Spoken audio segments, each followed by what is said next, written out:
लिख ले, कोई भी हो, ये शब्द लिख ले, चिंता, शोक, भय, डिप्रेशन, नाना प्रकार की भयावह कल्पना और मृत्यु, दुर्गति, इनको प्राप्त होगा। शास्त्रों का उपहास कर देना, संतों का उपहास कर देना, ये 2 मिनट की बात होती है, लेकिन इसका परिणाम जब आएगा, जो मनावे सो खाओ, जैसे मनावे वैसे भोगो, जैसे मनावे वैसे आचरण करो। जब तुम हार जाना तब देखना तुम्हारे लिए मार्ग एक दिखाई देगा आनंद का। कोई महापुण्यवान ऐसा होगा जो इस पर विश्वास करेगा। अर्थ और काम, ये 2 भयानक हैं, नष्ट करने वाले। इन्हीं को सीमा में रख दिया गया, धर्म और मोक्ष की सीमा में। कामना की पूर्ति ऐसी होनी चाहिए जिससे मोक्ष पदवी तक बढ़े। अर्थ धर्म से युक्त होकर कमाया जाए, जिससे तुम्हारी पवित्र कामनाएं होंगी। अधर्माचरण के द्वारा यदि अर्थ कमाया जाए तो अपवित्र वासनाएं, अपवित्र कामनाएं और अपवित्रता का परिचय वो शास्त्र और संत और भगवान की निंदा करेगा।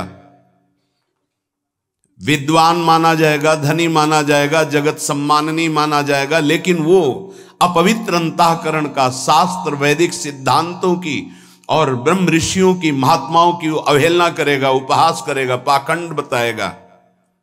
ये उस अपवित्र हृदय का परिचय होगा जो केवल अर्थ और काम का ही सेवन करने वाला है, जो धर्म को नहीं जानता और मोक्ष पद को नहीं जानता है। अर्थ और कामना की केवल पूर्ति करने की लालसा वाला वो मलिन अंतःकरण वाला हो जाता है। धर्म से अर्थ और अर्थ से कामना की पूर्ति मोक्ष पदवी तक के लिए यह हमारी शास्त्र मर्यादा है, यह हमारे धर्म की स्थिति है। पहले धर्म, फिर अर्थ, फिर कामनाओं की पूर्ति और मोक्ष पदवी की प्राप्ति। केवल अर्थ और कामना का ही उत्साह बढ़ाने वाला स्वयं मलिन अंतःकरण का और सामने मलिन अंतःकरण कर देने वाली वृत्ति प्रकट कर सकता है, ना कि धर्म और मोक्ष की। धर्म और मोक्ष रहित अर्थ और काम भाव पिशाच भाव को प्राप्त करा देता है। वो मनुष्य रूप में असुर भाव को प्राप्त हुआ दिखाई देगा। और लिख ले, कोई भी हो, ये शब्द लिख ले, चिंता, शोक, भय, डिप्रेशन, उससे जलेगा वो। यदि धर्म और मोक्ष पदवी का तिरस्कार करता है, अर्थात अध्यात्म, ब्रह्म ऋषि और महात्माओं की अवहेलना करता है, तो वो अंतिम परिणाम नोट कर ले। चिंता, शोक, भय, डिप्रेशन, नाना प्रकार की भयावह कल्पना और मृत्यु, दुर्गति, इनको प्राप्त होगा। आज पूर्व पुण्य के प्रताप से तुम्हारी बुद्धि प्रवीण हो गई, लेकिन शुद्ध नहीं। शुद्ध बुद्धि, धर्म, आज तक जितने भी महान हुए हैं, कौन ऐसा हुआ है जो ब्रह्म ऋषियों की अवहेलना, शास्त्रों की अवहेलना, धर्म की अवहेलना, संयम की अवहेलना की जाए। हमारा धर्म शास्त्र कहता है सबसे पहला आश्रम है ब्रह्मचर्य आश्रम। फिर वो नैष्ठिक ब्रह्मचर्य से वैराग्य मार्ग को ग्रहण करता है, या वो संयमित ब्रह्मचर्य से गृहस्थ आश्रम को जाता है। और यहां उपदेश दिया जाता है, प्रोत्साहन दिया जाता है धर्म भ्रष्ट होने का। क्या है? केवल अर्थ और काम की पूर्ति, पिशाचवत वृत्ति। इसको जीवन नाश कहते हैं, मोटिवेशन कहते हैं। जो ऐसा उत्साह जो अपनी अनर्थ प्रदान करने वाली कुमार्गगामी इंद्रियों को अपने शासन में लेकर के सत्य मार्ग का अनुगामी बने, उसे मोटिवेशन कहते हैं, उसे उत्साह बढ़ाना कहते हैं। भोगों का उत्साह बढ़ा देना या विषयों की प्रियता का उत्साह बढ़ा देना, इसको तो पतन कहते हैं, इसको तो गिराना कहते हैं। पर आज का समाज इसी को उत्साह समझता है। कैसे अर्थ पिशाच बनूं, कैसे भोग वासनाओं का कीड़ा बनूं, बस इसको समझा जाता है। अगर सत्य विषय शास्त्र सम्मत हो, उसकी अवहेलना की जाती है। नहीं, ये शास्त्र आपको सुखी, निश्चिंत, निर्भय बनाने के लिए हैं। ये आपके ऊपर दबाव नहीं डाल रहे हैं, आपको शासन में लेकर के माया रूपी प्रपंच के दलदल से निकालने की चेष्टा बताते हैं। काम, क्रोध, लोभ, मोह, मद, मत्सर, इनकी गुलामी से मुक्त होने की बात बताते हैं। कोई भी कहीं भी हो, अंततोगत्वा देख लेना अपने हृदय में चिंता, भय, शोक, डिप्रेशन, नाना प्रकार की दुर्वासनाओं की दौड़ भाग, भला इनसे तुम्हारा उत्साह संपन्न होगा? उत्साह संपन्न होता है भगवत मार्ग से।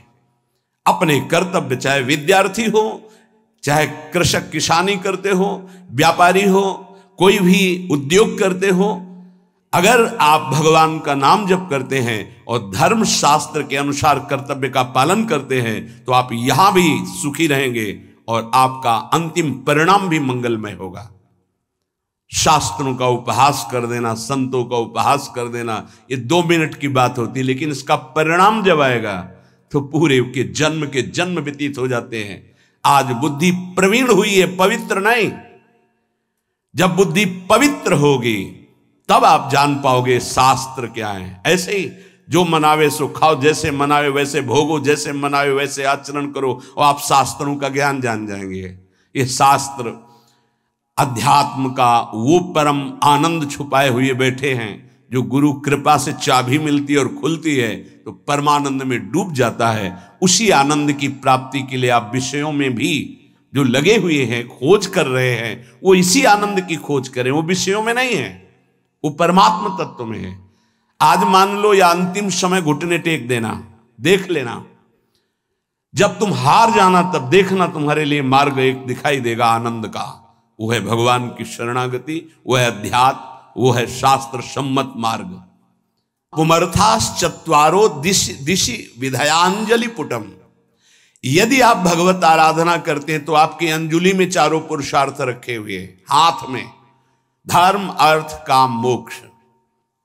ईश्वर सबको देख रहा है, भगवान सबकी एक एक वृत्ति को जान रहा है।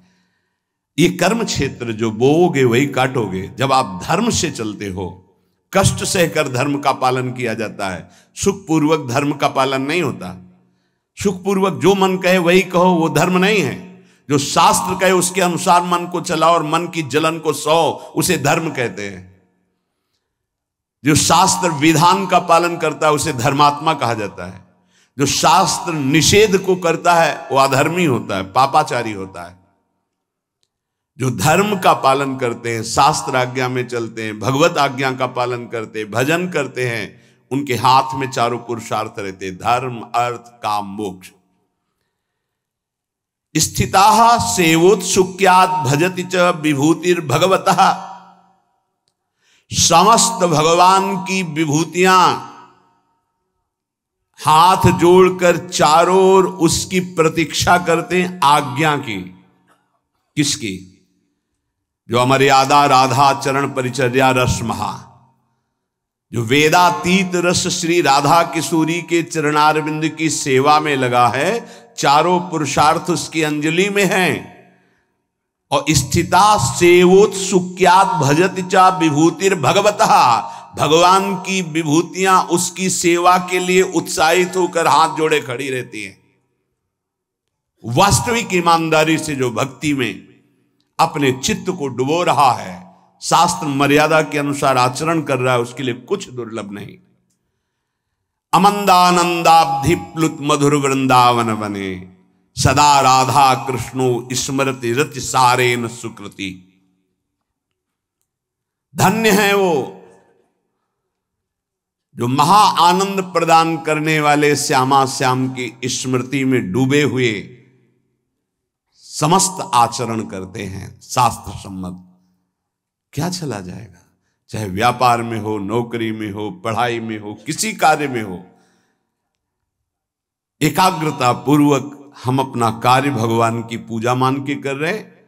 शेष समय में श्यामा श्याम श्यामा श्याम, राधा वल्लभ राधा राधा, राधे श्याम नाम जप कर रहे हैं। उनके स्मरण में 4 पुरुषार्थ तुम्हारे हाथ में, बड़ी बड़ी विभूतियां तुम्हारी रक्षा करेंगी। जो चाहोगे वो तुम्हें प्राप्त हो जाएगा। पहले साधना करो, पापों का क्षय होने दो। नाम जप करते हैं, अपराध भी करते, पापाचरण करते, कैसे नाम प्रकाशित हो? अगर हम नामापराधों से बच करके नाम जप करें तो नाम का फल स्वयं प्रकाशित हो जाएगा। स्मरण कांचित सेवा मखिल जन संगम परिहरण, सदा राधा राधा त्यमल सुकृति कोपी जयति।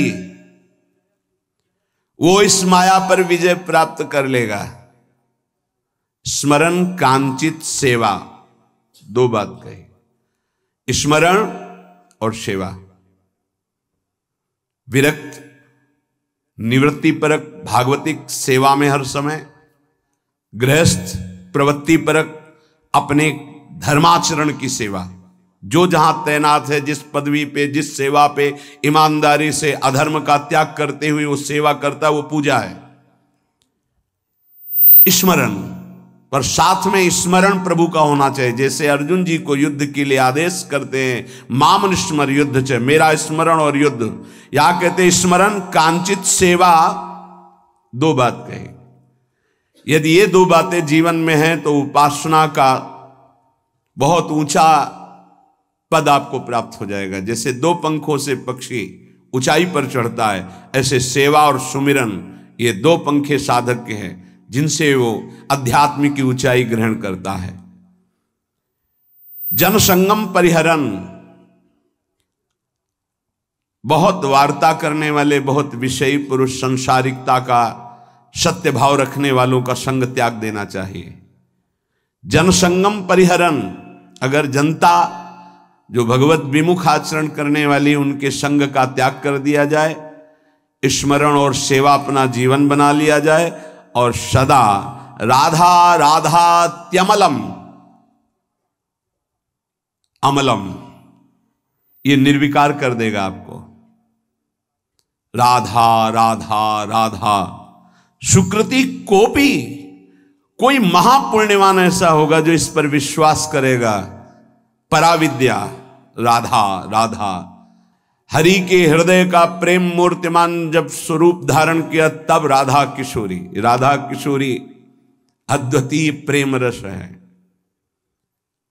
आगे उपासना में जब उपासक की वृत्ति डूबती, तब पता चलता है। बाहर से तो बड़े बड़े इस रस से अनविज्ञ हैं, जो सब रस के ज्ञाता हैं वो इस रस से अनविज्ञ है। संभाव्योपि विरंच नारद शिवो स्वयं भुआद्यर्नया, ब्रह्मा जी से बढ़कर कोई ऋषि है, कोई मुनि है, कोई चमत्कारिक है, उनसे बड़ा कौन चमत्कारिक? भगवान शंकर से बढ़कर कोई त्यागी, बैरागी, ज्ञानी, बोध संपन्न, महाभागवत कोई दूसरा नहीं, अद्वितीय है ये सब। श्री किशोरी जी के चरणारविंद की सेवा, उनका स्मरण, राधा राधा राधा, बोले अमल सुकृति, निर्विकार कोई महान पुण्यात्मा ऐसा जो इस नाम पे प्रीति कर पाता है तो जयति, वो त्रिकाल में कभी राधा राधा बोलने वाला बाधा कोई परास्त नहीं कर सकती। जयति, कलिकाल के अभद्र और त्रिगुण माया पर वो जय को प्राप्त कर लेता है। शुभ अशुभ दुर्ग विध्वंस बल तब जयति जयति जग उच्चरे, वो जय को प्राप्त हो जाता है। श्री राधा अगर वाणी से बोलते हैं तो ये परहेज रखना होगा, ऐसे लोगों का संग त्याग करना होगा जो भगवत विमुख है। महापुरुषों ने कहा कि एक बार सिंह का आलिंगन कर लेना वो ठीक है, लेकिन भगवत विमुख पुरुष का नहीं, क्योंकि वो एक शरीर नष्ट करेगा, वो सैकड़ों जन्मों के लिए वासनाएं हमारे जीवन में जागृत कर देगा, ऐसी वासनाएं जो हमारी दुर्गति करा देंगी। जनसंगम परिहरन राधा राधा सदा, अमल सुकृति कोपी जयति, जय हो उसकी पुण्यवान की जिसके हृदय में राधा राधा राधा, संसर्ग शून्य जीवन। एक तो होता है भगवत विमुख और एक दूसरा होता है उपासना का भी अंतर। अगर अन्य उपासना वाले, सिद्धांत को जानने वाले, शास्त्र सम्मत चलने वाले महत जन हैं, पर वो इस उपासना को नहीं जानते हैं, अलग अलग उपासना का स्वरूप है, यदि हम उनका संग करेंगे तो उनका पता नहीं है इस रस का, वो आपके चित्त से इस रस की बात को हटा देंगे पक्का।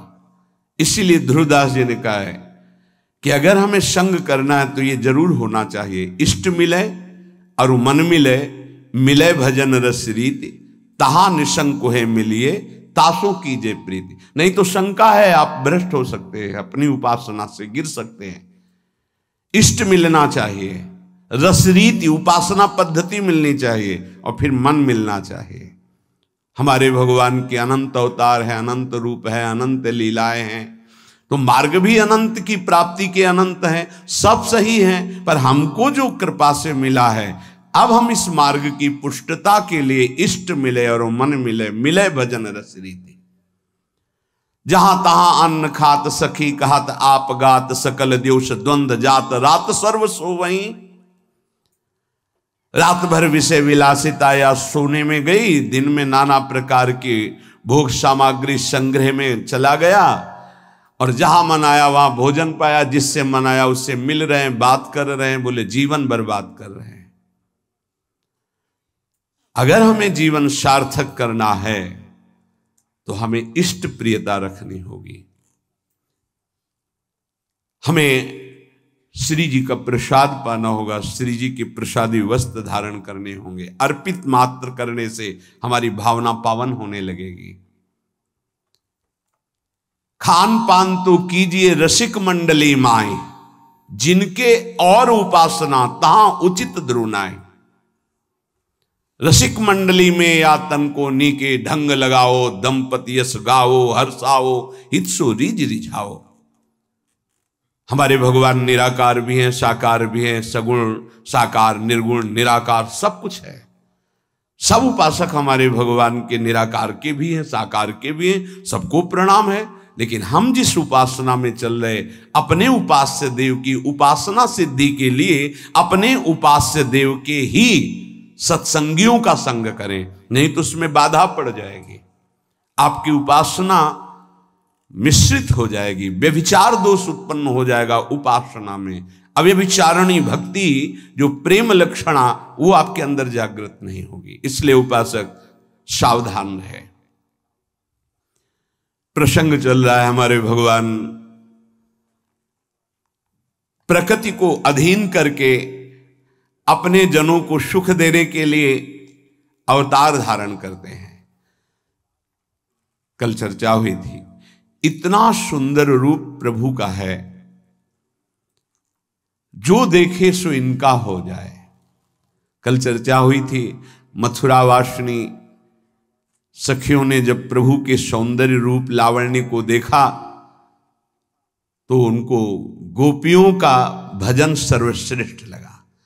गोप्यस्तपः किम चरन यदमुस्य रूपम, लावण्य सारमसमूर्धमनन्य सिद्धम, द्रग्भी पिबन्त्यनुसवाभिनवं दुराप, मेकांत धाम यश सह श्रीयेश्वरस्य।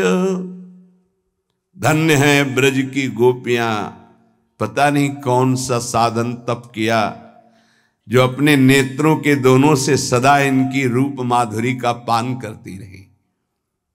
इनकी अजान बाहों में उनका हृदय समर्पित रहा। कैसा सौंदर्य प्रभु का, इनके समान त्रिभुवन में कोई नहीं है।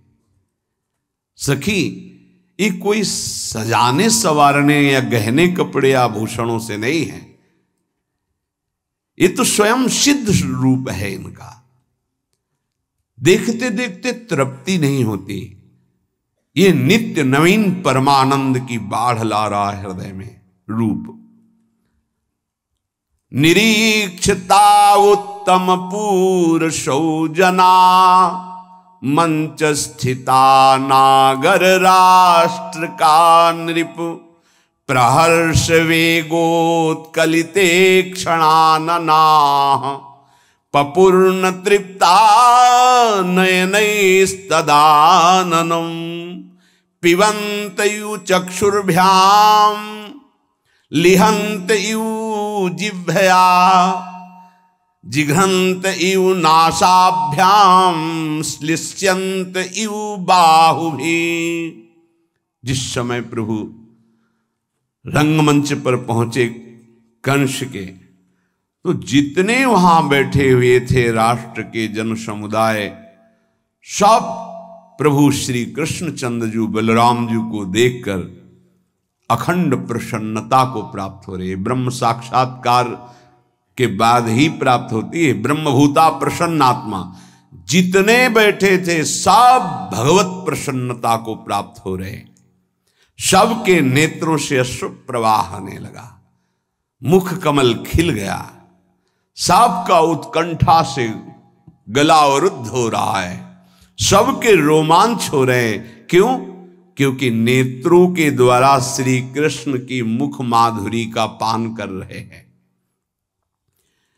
ऐसा दिखाई दे रहा है, श्री सुखदेव जी कह रहे हैं, परीक्षित मानो वे उन्हें नेत्रों से पी रहे हैं, जिह्वा से चाट रहे हैं। पिबंत इव चक्षुर्भ्याम लिहंत इव जिह्वया जिघंत इव नासाभ्याम। मानो वो नेत्रों से पी रहे हैं, जिह्वा से चाट रहे हैं, नासिका से सूंघ रहे हैं और भुजाओं से आलिंगन कर रहे हैं। ऐसा सबको सुख प्राप्त हो रहा है।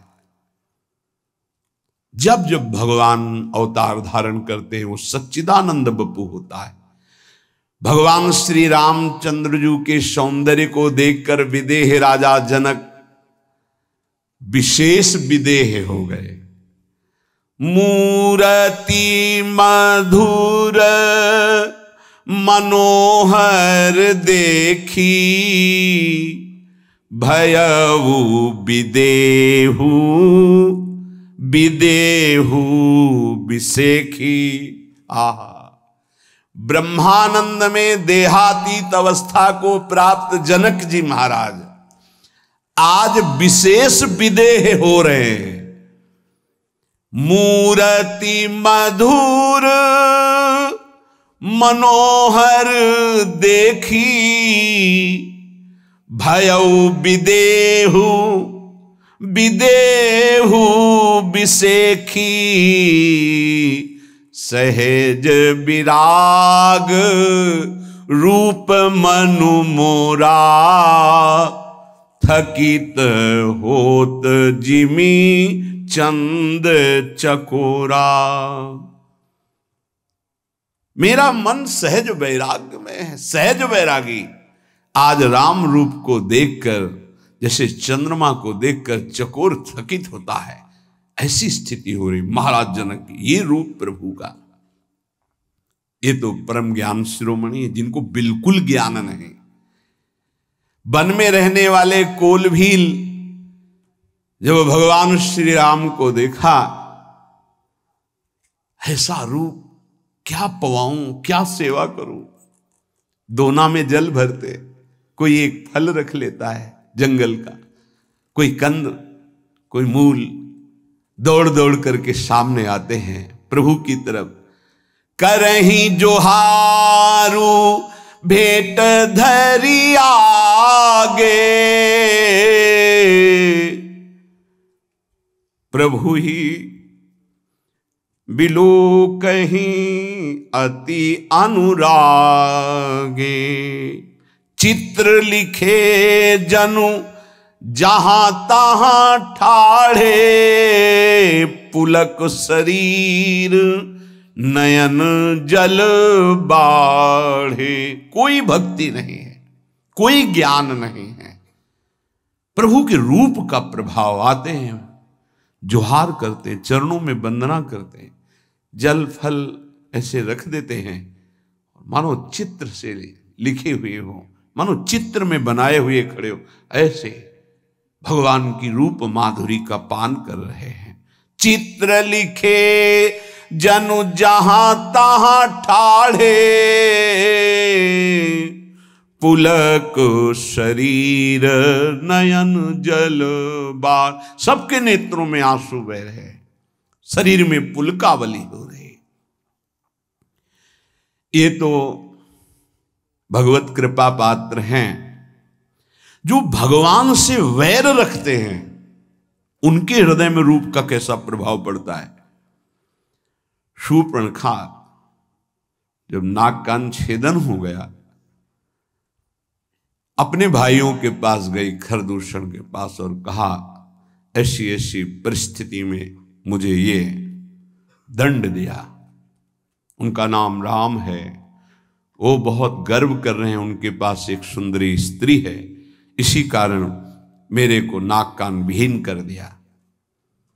उनका ऐसा कौन है जो मेरे से भयभीत ना होता हो, क्योंकि एक खरदूषण रावण के समान बलशाली। रावण ने स्वयं जब सुना कि खरदूषण मारे गए तो कहता, खरदूषण मो सम बलवंता, मार सके को बिनु भगवंता। वो तो मेरे समान बलशाली, उनको भगवान के सिवा कोई मार ही नहीं सकता। ये जब गए भगवान से युद्ध करने के लिए खरदूषण, तो देखा जानकी जी को तो लक्ष्मण जी ने गुप्त स्थान पे कर दिया था, राम जी महाराज विराजमान थे। देखते ही भूल गए कि मैं उनको देख रहा हूं जिन्होंने हमारे बहन के नाक कान काटे हैं। ऐसा लगा ये बहुत सुंदर है, देखने योग्य है। आपस में बात करते हैं कि भाई देख लो हर नेत्र, नाग असुर सुर नर मुनि जेते, देखे जीते हते हम केते। जितना भी संसार में सुंदर देखा, गंधर्व नाग असुर किन्नर सब, कोई ऐसा नहीं जिनको भुजाओं के बल से जीता ना हो, मारा ना हो। इनका रूप पता नहीं क्या हो रहा है मुझे। खरदूषण कह रहे मुझे गुस्सा नहीं आ रही कि इनको मारूं। हम भरी जन्म सुनहु सब भाई, देखी नहीं असी सुंदर ताई। हम सच्ची बात कहते भाइयों, जन्म भर में ऐसा कोई सुंदर नहीं देखा। बड़े सुंदर है। जो भगवान से वैर करने आए वो भगवान के रूप की प्रशंसा कर रहे हैं। इन सबको परम पद मिला जो मुनियों द्वारा वांछित है। तात्पर्य, जब भगवान अवतार लेते हैं तो दिव्य सच्चिदानंद बपु होता है, वो आत्मस्वरूप बपु होता है। प्रेमी, विरक्त, ज्ञानी, मूर्ख, बैरी, असुर, राक्षस, सबका परम उद्धार करने वाला तनु होता है भगवान का। सबको आकृष्ट करके परम पद में आरूढ़ कर देना। संभवात्म माया, जो भगवान से विमुख करने वाली माया है वो त्रिगुणात्मिका है। लेकिन भगवान की जो आत्म माया वो योग माया है। परम दिव्य सच्चिदानंदमय भगवान की सच्चिदानंदमय शक्ति है। भगवान इसी योग माया से अपनी महिमा, अपने रूप, अपने तेज को उतना जितना देख सके उतने दर्शन कराते हैं। नहीं, भगवान अनंत तेजस, कांप रहे हैं अर्जुन जब भगवान ने थोड़ा सा दिव्य दृष्टि दी, कांप रहे हैं। इसी योग माया का आश्रय लेकर भगवान ब्रज में रासलीला प्रकाशित की। भगवान पिता रात्रि शरदोत्फुल्ल मल्लिका, वीक्षरंतुम मनश्चक्रे योग माया मुपाश्रितः। लेकिन नवनिवृत्त निकुंज में नहीं, ये अवतार लीला की बात कर रहे हैं। भगवत विमुख मूढ़ पुरुष के आगे दो पर्दे रहते हैं। एक तो रहता है अपनी मूढ़ता का, त्रिगुणात्मिका माया का, और दूसरा भगवान की योग माया का। अपनी मूढ़ता रहने के कारण वो भगवान को भगवान मानने के लिए तैयार नहीं। एक ने प्रश्न किया, एकांतिक में भगवान का अस्तित्व क्या है? बड़ा विचित्र है, कैसे वर्णन करें। जिसका इतना मलिन अंतःकरण है कि भगवान के अस्तित्व पर प्रश्न कर रहा है, उसको कैसे उत्तर दे? क्योंकि ये मार्ग तो प्रारंभ ही होता है साष्टांग दंडवत प्रणिपातेन और श्रद्धा विश्वास प्रश्नया। उसको भगवान के अस्तित्व का भी संशयात्मक भाव है, कैसे? अब कोई यहां तर्क करने आवे तो तर्क के लिए थोड़ी गुंजाइश है। यहां तर्क के लिए कोई साधु महात्मा थोड़ी अपना समय दे रहा है कि वो दिग्विजयी होने के लिए कोई प्रकांड विद्वता का झंडा गाड़ने के लिए बैठा हो। अरे वो अपने आराधक भाव से आराध्य देव में सदैव डूबा हुआ है, कृपा करके तुम्हारे को समाधान देने के लिए अवसर दे रहा है, ना कि किसी वस्तु व्यक्ति यश कीर्ति प्रणाम नमस्कार की चाह है। भगवान के अस्तित्व, कैसी मलिनता बढ़ रही नवीन अवस्था के बच्चों में, भगवान के अस्तित्व पर प्रश्न उठ रहा है। पिता का सही परिचय केवल माता बता सकती है, ना तो कोई पड़ोसी बता सकता है, ना कोई रिश्तेदार, ना कोई नातेदार, ना कोई भी, और ना तुम ही जान सकते हो तुम्हारा पिता असली में कौन, केवल मां जानती है। भगवान के अस्तित्व का परिचय प्राप्त कराने की सामर्थ्य केवल सदगुरुदेव में है, केवल भगवान में है। सोई जाने जे देव जनाई, तो सदगुरुदेव प्रदत्त नाम मंत्र उपासना में लगो, अस्तित्व का प्रश्न नहीं करना पड़ेगा, अपने आप जागृत हो जाएगा। उपासना नहीं करोगे तो ये समझ में नहीं आएगा कि भगवान हैं भी कि नहीं हैं। ये देखो, भगवत विमुख मूढ़ पुरुष को दो पर्दे टंगे हैं जिससे वो नहीं जान। एक तो अपनी मूढ़ता, जिससे वो ये समझ नहीं पाता कि भगवान है भी कि नहीं। बड़ा विचित्र है, बड़ा विचित्र समय आता चला जा रहा है, भगवान पर संशय। दूसरे इस त्रिगुणात्मिका माया की चकाचौंध, जिससे भगवान तक दृष्टि ही ना जा पाए। भगवान जब प्रकट होते हैं तो इनका समन करते हुए योग माया के द्वारा ऐसा रूप धारण करते हैं, ऐसी बात करते हैं जिससे हम समझ पावें, हम देख पावें। नहीं तो भगवान को देख पाना, उनकी सामर्थ्य को समझ पाना सामर्थ्य नहीं है।